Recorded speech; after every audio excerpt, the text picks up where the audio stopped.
Hi, welcome to Monday Morning Glory. I'm Jasmine. And I'm Mary.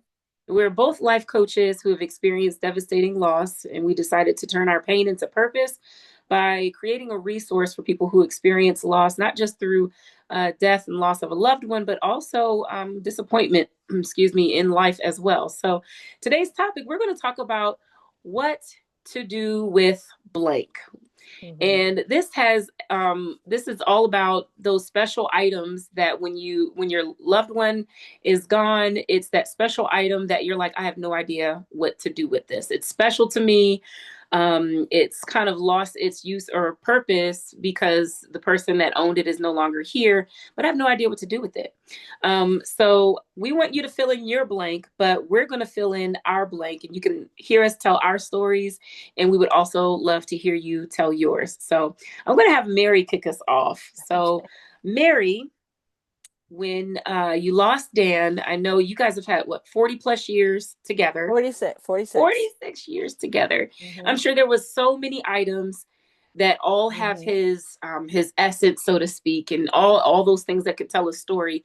Would have been some of the more difficult things that you like of his belongings that was hard for you to figure out what to do with. Um, I'll be honest with you. The very first thing was my husband's car. He Mm, loved this car. It was an old I,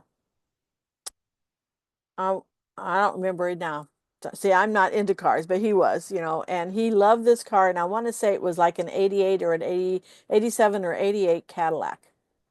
And he loved this car. And it was always where I could look out the window. It was always parked out on the street. When he wasn't in his work truck, that's the car, that's what he used. And that was a huge trigger for me. And that was one of the first things, that and the truck, his work truck, parked in the driveway. And that was the first thing I asked my son to do is, would you take those? So he took them, and he's got a large property. So he took both the truck and the car and parked them over on his property. So I didn't have to look at them. Every time I looked out the window, there they were. And so that was probably the one of the first things that I asked my son. I said, I need these out of here. I need these gone. I need them gone immediately. Um, and basically this was, it was going to be a gift to my son anyway, because basically it was going to be his car. I didn't want the car. So, my son has it. So it's precious to him. mhm. Uh, and probably his clothes and his belongings, I sorted through them, uh, not right away, but I am, as like you said, as being a life coach, I was like, I know at some point I'm going to have to deal with this. I'm not going to keep putting it off. So it was probably 3 or 4 months after he had passed that I went through a lot of his stuff, and some good friends, they came and got some stuff. His siblings came, and I sent things with them, and I had things set aside for both of my kids. And then, but I couldn't bring myself to just donate his things to like Goodwill or, Salvation Army. I, I, something in me just couldn't do it. And I had a good friend of mine who was involved with Teen Challenge. And she told me, she said, Teen Challenge has um, uh, a men's and a women's, I don't, closet. They call it a men's closet, women's closet, and where people can donate for men who are coming out of Teen Challenge and getting back into the workforce and getting back. And I thought, now that would be something my husband could get behind. And so I pretty much packed everything up. And she was so gracious. She came and picked it all up for me and took it to Teen Challenge. And, there were certain things that you get so used to. I didn't even notice them for a long time. We have a pond in our backyard, which my husband actually put in. He did it all, brought every rock, dug the whole thing himself, and so it was his baby, but he had these hip boots, that he would wear when he was, and they were always sitting by the back, our sunroom door. And I didn't even notice them for a long time until one day it was like that I noticed that they were still sitting there. And this was weeks later, and that they were still sitting there. I still have those. And they're in the garage now, but I just couldn't bring myself to get rid of those. And probably the other thing that I've talked to other many women with is, what do I do with my ring? Do I what do I take my ring off? When do I take my ring off? What do I do? And I want you to know there's no set, you can continue wearing the ring. You don't have to take it off if you don't want to. Um, and I really prayed a lot about it. And I felt like um, and I knew I felt like the Lord let me know, He'd let me know when it was time. And I thought it was interesting to me, that I started getting more and more ready. Um, so my husband passed away in December, and we were it was into the summer, and I was getting more and more, I think it's about time. And I realized when the Lord had, when I felt the peace about taking it off was on our anniversary. And I felt like, well, that was the when he put it on me, so that's when I'm taking it off. And so I took it off and I laid it by his urn, at his memorial. But I'll be honest, I didn't have peace about just, I was wearing it around my neck on a chain. That's what I was doing. And I was so concerned that I would lose it because I was wearing his ring on this chain. And so I didn't want them to lose it. So then I put them both by the his urn, and it was like I don't feel good about that either. And I was like, what do I do with these? What do I do with these? And it wasn't until it was a few months later, and I was just really sitting with them both in my hand, saying, what do I do with these? And I feel like it was the Lord, and it was like, why don't you put them together?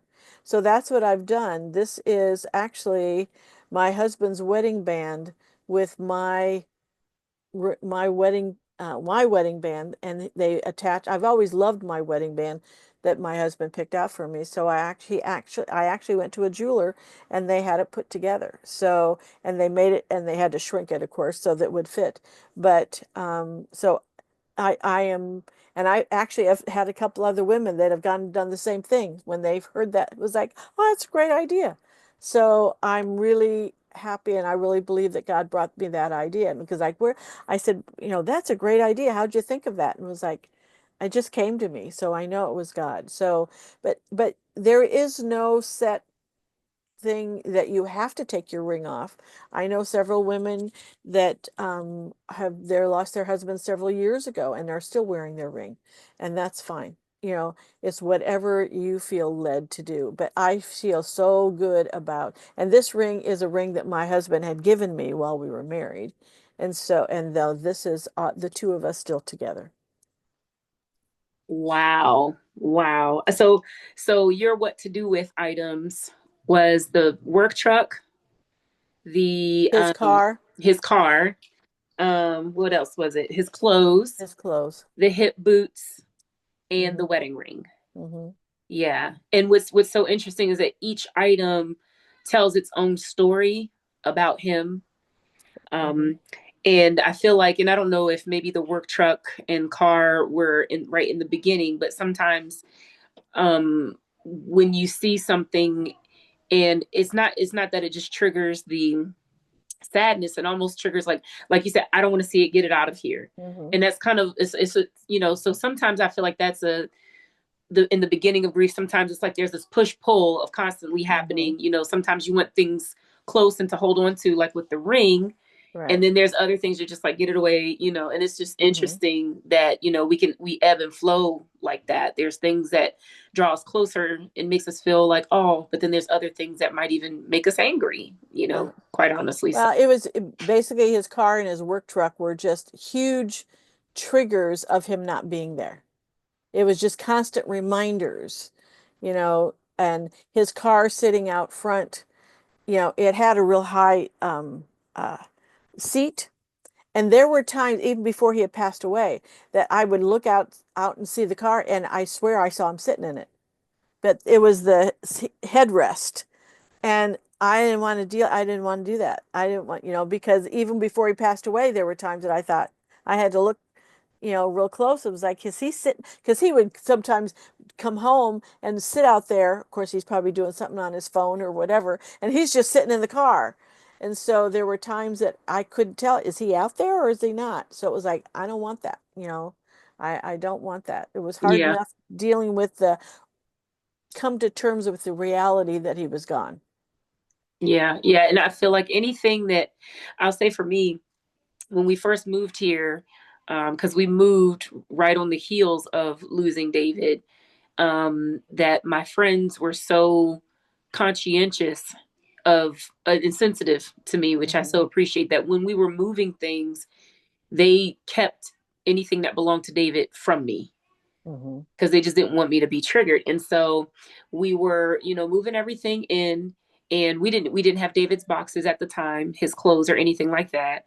But when I saw his bike, I would probably put it in the same realm as like seeing Dan's truck. It animates the person, Hmm. and so it animated David for me. And I just pictured him being on his bike, and it just made my stomach go in knots. And I was like, I can't touch that bike. I don't want to look at that bike. Hmm. um and it took me a long time to walk past the bike. Like there were just different things that um gave me chills, not in a good way. That when I saw it, it just made me feel like raw, you know. Hmm. And so the bike is my what to do with, but we ended up keeping the bike because Jacob, rode it around a lot. The other thing was his homeschool work, because we're a homeschool family. And so I still have all of his writing and literature, all of his math books. And it's nice to kind of go back and see his handwriting and remember, who he was through his handwriting or through his doodles and through his sketches, through the way he answered questions, being able to see all of that. And eventually I feel like I may need to purge that, but it is a what to do with, like, okay, he's not progressed, it's kind of the obvious, um, but not really ready to get rid of that. And then the other thing is his drum set. That thing takes up so much space. Takes up so much space. So we had it in a storage space, and we've been trying to shut down. We had two storage spaces, one in each state. Oh gosh, that's how much stuff we had. And so we were going through the one trying to shut it down, and we came across his drum set. And even though it takes up so much space, even though nobody is playing it, it just does something for us to be able to see it, and it just reminds us of his hobby. It reminds us that, he was, how quick of a learner he picked up drums in no time. The coordination to for the feet and the hands, and this hand has to do something different. It just reminds you of how his mind worked. So it's interesting that when you lose a loved one, the stories that come with the items, and on the surface, it might be insignificant to somebody else. Oh, it's just a drum set, just get rid of it. But you don't know the story Right. that accompanies that particular item. Um, so I'm pretty sure we could both name so many more things. Mhm. Yes, a lot more. Yes, and so many more stories to go with it. But we would love to hear from our audience, from you all who have lost a loved one. What are the things that you're trying to figure out? Well, what do I do with this? But also share with us what it means to you and the significance of that thing. And so as we wrap up our time together, Mary, if you have some words of encouragement, I'd love for you to share, and then I'll share some thoughts as well. Okay. Well, as I said in the last one, these are treasures, and what we understand that even in this time, what the enemy means for evil, God will use for good. And even in this time, we're going to find that there's going to be sunshine breaking through the clouds. It will, I promise you, it will eventually. And you're going to have to, you may have to, I know I did, have to deal with some guilt of feeling actually trying to feeling happy, feeling good again. But you are going to be surprised, and I want you to enjoy the fact that you're going to grow from this. And this is going to be, it's like when you break a bone, when that heals, it's stronger than it ever was. That part of the bone is the strongest part of the bone now. This can really make you stronger than you ever thought. You have made it through something you didn't think you could ever make it through. And you need to be proud of yourself for that. Yep, that's so good. And so, my word of encouragement to you is that if you have items in your house that are difficult for you to get rid of, just know that there's no rush and to be gentle with yourself. And that this was a whole person. These aren't items, these are people. And if maybe you do feel like it's time to get rid of it, maybe take a picture of it, put it in a journal, write about it, and then get rid of it. But it's a part of you, not the it, but the who. And so just walk gently with yourself, be your own best friend, and stay true to yourself in that space because you're going to get through it, and it's going to be slow. And you have to ride the waves that come whenever you're triggered by looking at one of these things. Ride the waves. And the way that I think of it is, first it feels like the waves are overtaking you, but then eventually you build a surfboard. And so you're building a surfboard and you're going to learn to ride the wave. It doesn't get rid of the wave, you just learn how to ride it better. So Mhm. we thank you for Amen. watching. And you can reach out to us. You can contact me on my website, jasminemcglure.com. And you can reach out to Mary. At Empowered Living Life LC at gmail.com, or my website is Empowered Living Life Coaching uh, uh, .net. Yeah. I went blank there. Yeah, no, that's okay. We'll put it in the description. So Yes. thank you guys for watching. Okay.